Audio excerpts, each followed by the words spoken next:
Van Gogh's Ear, and Jewish Fear. I am, as always, your host, Christopher Paul Dugdale, MEDMA. We are Duncanville High School in these United States, and today is February the 18th, 2021. And on this date in history, 20 years ago today, Dale Earnhardt died. He was driving his car and hit the wall, and that is how he had his fall. I heard he was buried in the Parks Mall.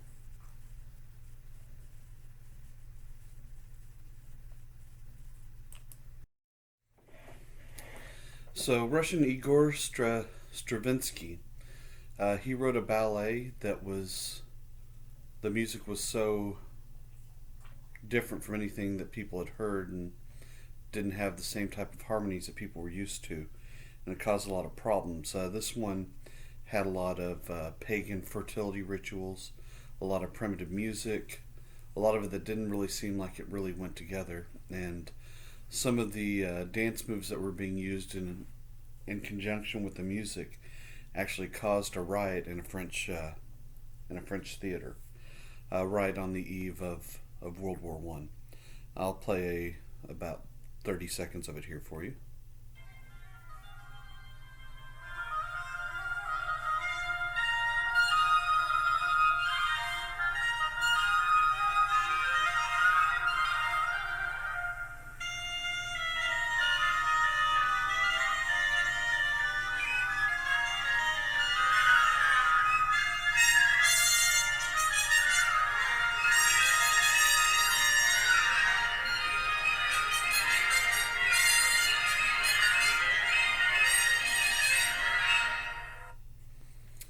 I don't really understand myself how it really created so much violence, but I don't know. I don't think that'd be a pleasant sound that you'd want to go to sleep to.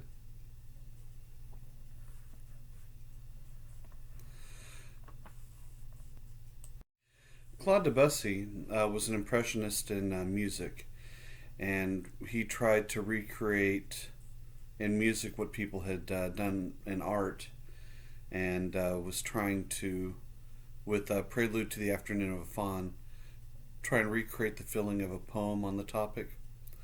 I don't know if I feel this myself, but I do know this is what he was trying to do, and several people feel like he was successful on it. To me, this is very confusing that he was successful, but then again, I'll let you be the judge.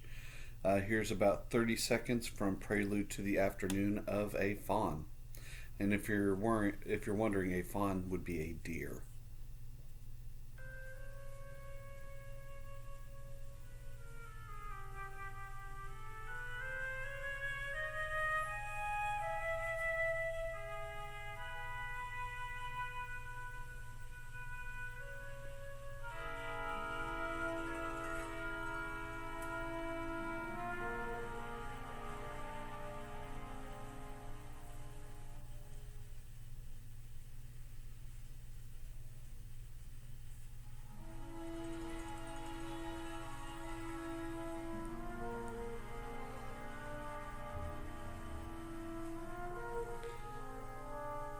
Well, pretty and soothing.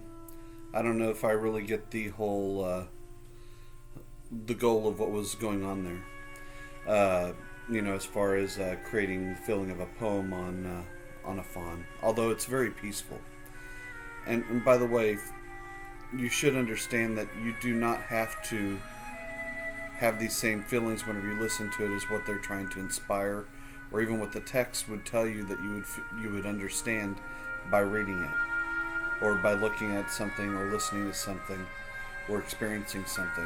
Each one of those is unique in your own, so don't feel compelled to see all the things that other people are trying to point out. So, post-impressionism, this focuses on form and structure. You can see a lot from this image here. It's almost if it was painted over a time lapse, or just almost a sketch of what they wanted to do in the end. But you see some forced contrast with color of nature and color of modernization or homes, and much more of a rigid color palette to is what it feels like. They say looking through a binocular view, but to me it's as if they're starting this and they're halfway through it, and this is their finished product. The Mont Sainte Victoire is painted through multiple perspectives, and that's probably gotten it to here. I feel like I see a gargoyle at the bottom of the picture, but you see everything is very, very undefined. You can see the houses in the city, the trees, the mountains clear in the back, and the sky. Vincent van Gogh, very often recognized as one of the greatest painters of his time, and in reality, he was a struggling artist who only sold one painting in his lifetime. He cut off his ear as a symbol, and you can see some of the uniqueness of some of the brushwork that he does. You can see all the swirling brush marks with Starry Night on the left-hand side. I don't know, it's a very memorable painting, especially with the way they have the sky. The images on the right with the night cafe, and a little bit of swirling brush strokes around the lights in that as well. Paul Gauguin, he painted bulky figures and simple lines compared to Pacific designs from his time in Tahiti. Again, a much more different look, and I don't know, maybe it was influenced by his time in the Pacific, where you might not have seen as much work on canvas. George Seurat, he creates pointillism, and it combines several different small dots together into a picture. To me, it's kind of a little bit more advanced form of Impressionism, but there's one of his very famous pieces of work there, Sunday Afternoon on the Island of Le Grand Château, and this shows individual leisure in a modern city, but a lot of good contrasting colors with work done in the shade, a lot of umbrellas, pretty well-known piece of art.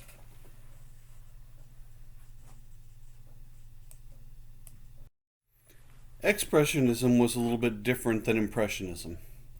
You have strong fields of color, as you can see in the image to your left-hand side, with the large background of green, pink, and orange. Whereas Impressionism has a lot of really small dots, this has much longer brush strokes. Simple lines to show expression over detail. So this is Henri Matisse's Green Stripe. It's a painted portrait of his wife with a green stripe down her face, and the contrast that goes with that on both sides of that.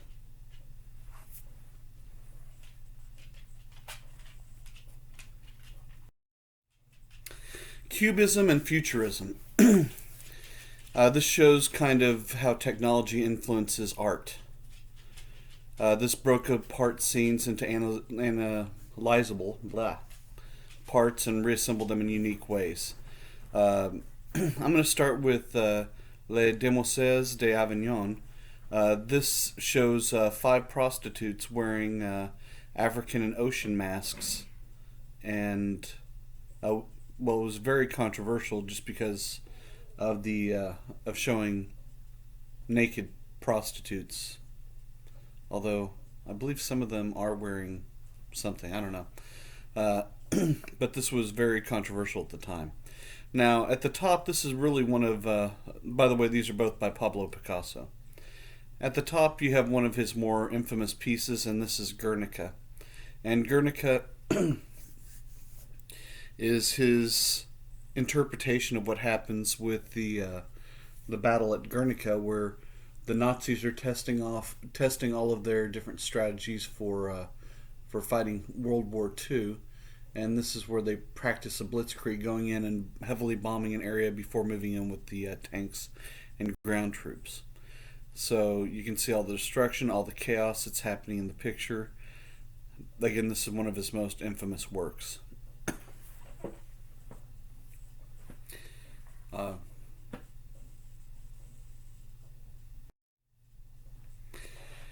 Now, Norwegian Edvard Munch, he makes The Scream. This is an image you've probably seen parodied quite a bit.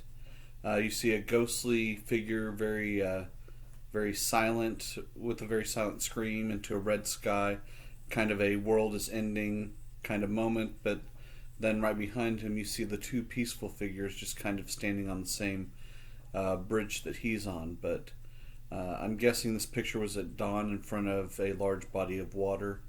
But again, you see the screaming man or screaming person or figure, whatever it is the central image that you can see here.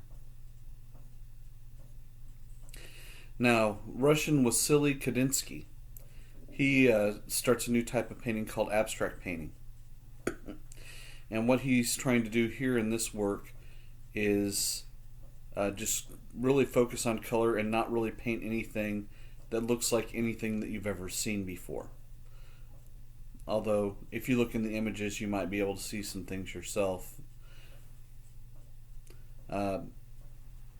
This is supposed to highlight the darkness in men's hearts, and I don't see exactly where you get that from here. I see a lot of vibrant colors, and to be honest, looking at it, I swear I see either a pig or cat almost in the center of the screen to the left, and a cyclops wearing a cone kind of at the top middle of the picture.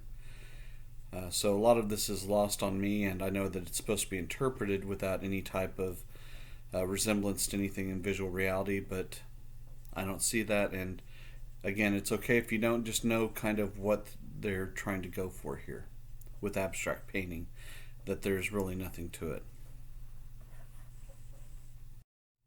Now, modern architecture. This is form that follows function. A lot of functionalism. This takes a lot of beauty out of architecture. Louis Sullivan designs the first skyscrapers and buildings with very simple and clean lines. Very utilitarian for the most part. Again, you don't see some of the intricate stonework that you see in some of the other architecture, especially Gothic. It's more for utilizing the space and utilizing as much space as you can, rather than assembling it for beauty. And this is really the incorporation of steel into these big modern structures, being able to make much larger buildings than in any other time in the past. On the lower left hand side, this is by Frank Lloyd Wright, and these are single family homes, a prairie style home. A lot of horizontal lines, a lot of earth tones.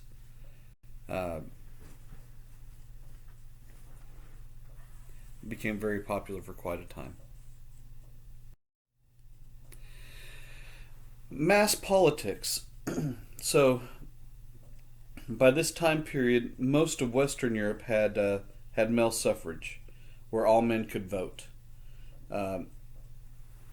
There was a certain liberalism that was really pushing through with the constitutional government, representative assemblies, limited power of the monarchies, free trade amongst countries. The middle class was getting much more involved, and even the lower class was paying attention to what was going on.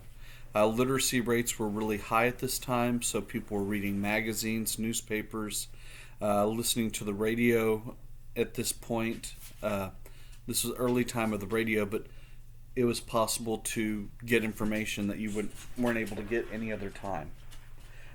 You still had, even in authoritarian governments, elections for posts that didn't really do anything but made people feel better about what was going on.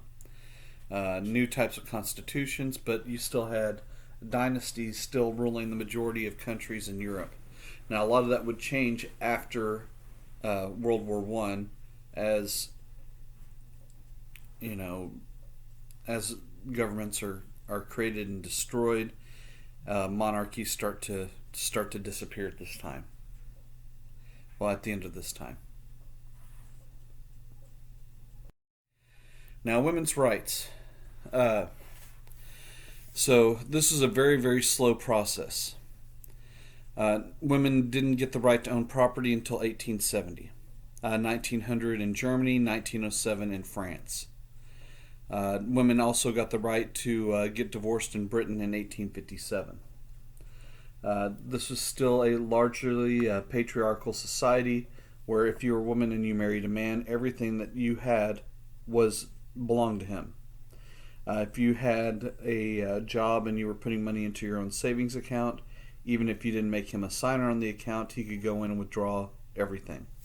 In fact, there were some instances where a woman was required to have a male signer in order to open an account in the first place at the majority of banks.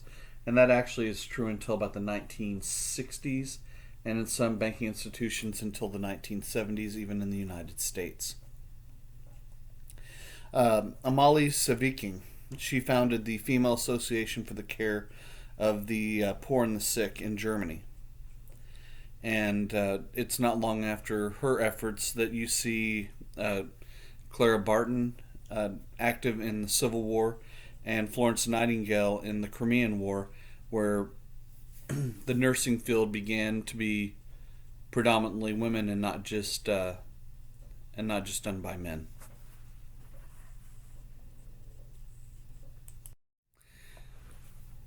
Now we move on to the infamous Pankers family.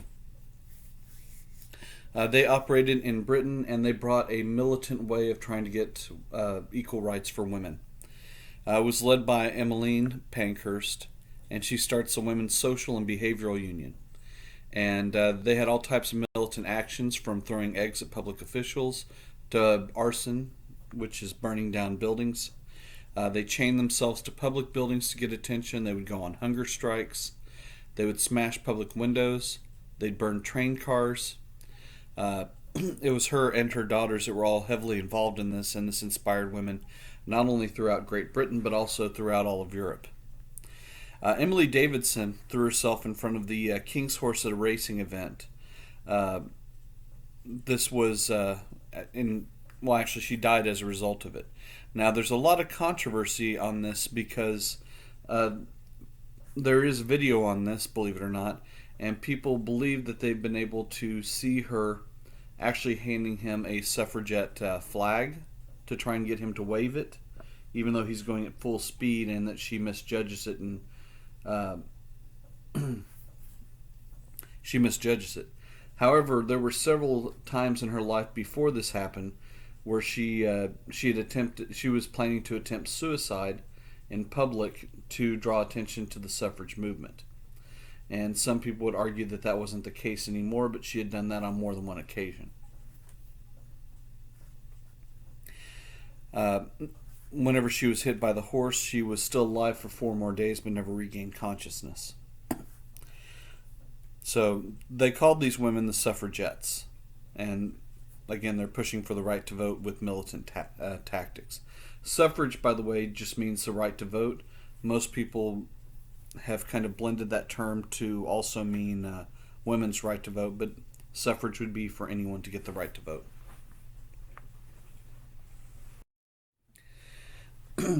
Bertha von Sutter. She leads a group called the Austrian Peace Society, and they were protesting about the growing arms race between European nations. She wrote a book called Lay Down Your Arms, and that helped her win the Nobel Peace Prize.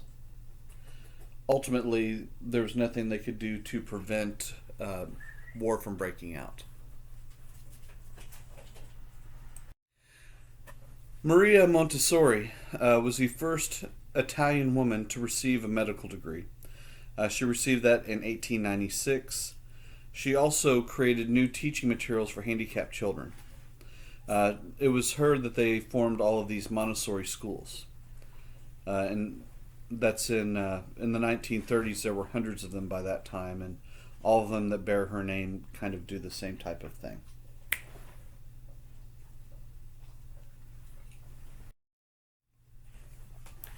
Now, European Jews started to be able to move out of the ghettos following their emancipation in France in 1790. So it was, for one of the few times in history, a good time to be a Jew.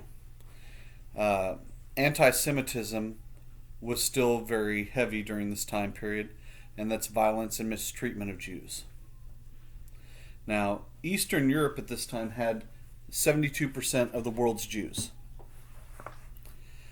Now, Russian Jews could go to a secondary school under a quota system. A lot of Jewish communities, though, had their own systems for education and really kept to themselves. Now, there were a large number of pogroms or massacres that took place in 700 different Russian towns and villages, and about 100,000 of them would flee to the U.S. and Canada. Another 600 would eventually be kicked out of Russia, and most of them would resettle in Poland, where they met their fates during the Holocaust.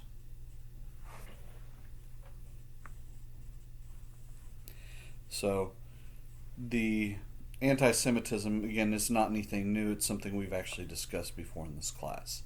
So, don't think that once we get to Hitler, that he invented something out of nothing.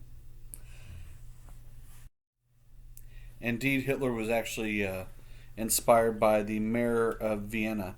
He was born in Austria, and Karl Lueger, he blamed the Jews for all the problems that Germany was having. And that was not a new thing. Karl Marx, Sigmund Freud, and Albert Einstein all contributed to the backlash against the Jews. And people that believed in Darwinian socialism talked about Jews deserving to be at the bottom of the totem pole because of the fact that they were not the fittest in society, and that's why they should always be working down towards the bottom.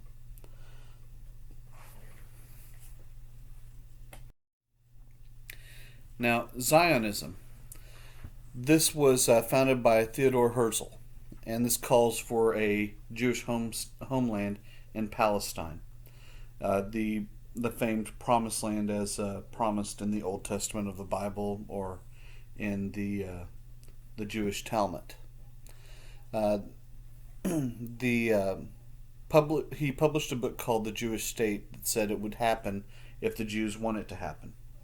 Now, this is a territory that the Jews had been kicked out of about 1700 years prior, before they were forced to settle in whatever lands they could find in Europe and in Asia. The first Zionist Congress met in Switzerland in 1897, and from 1904 to 1914, 3,000 Jews moved to Israel a year to try and reclaim land for the Jews in that area.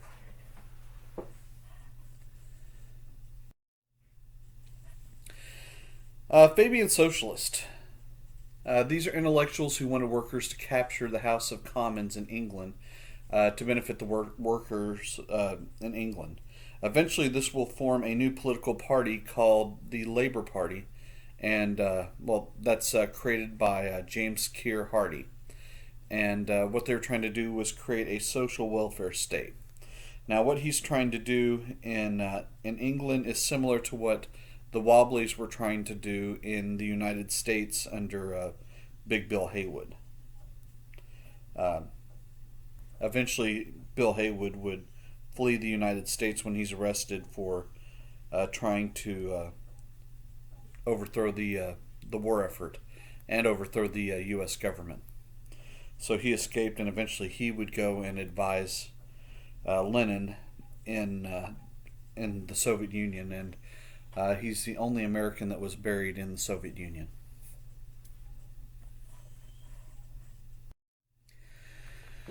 So, for quite a while, or for 8 years, liberals controlled Parliament under David Lloyd George. He abandoned laissez-faire principles, and laissez-faire principles are basically let the people do as they choose, so this allowed businesses to grow unfettered and control the entire market and form a large number of monopolies. And the big problem with that happening is there's no need to improve any of your products, and you can charge whatever prices that you want to. He also creates the National Insurance Act in 1911. So sickness, accidents, old age, and unemployment insurance. It's basically the equivalent of Social Security in the United States. It's paid for by a progressive income tax and inheritance taxes. So they were paying people a lot more at this time. So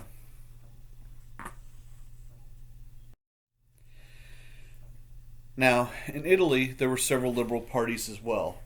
The Transformismo. This is started by Giovanni Giolotti, and this keeps out Italian extremists and bribes socialists on the left. So this is kind of a path right through the middle. And he tried to prevent the development of political parties and have a much more centrist Italy, or moderate Italy. So there's no extremists on either end. He passed social welfare legislation.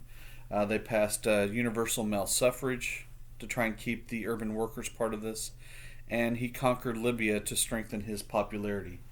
Uh, Later on, this lack of a strong political party would make it easier for Mussolini uh, to take over Italy following World War One. This leads us to the end of yet another day. I hope everyone is good. I hope everyone is good. I hope everyone is safe. Please don't cocaine. Please don't AIDS. And please don't COVID. And if you see anyone doing this, walk the other way, because you don't want that.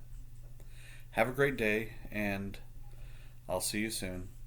This is Christopher Paul Doug DMA, and I'm signing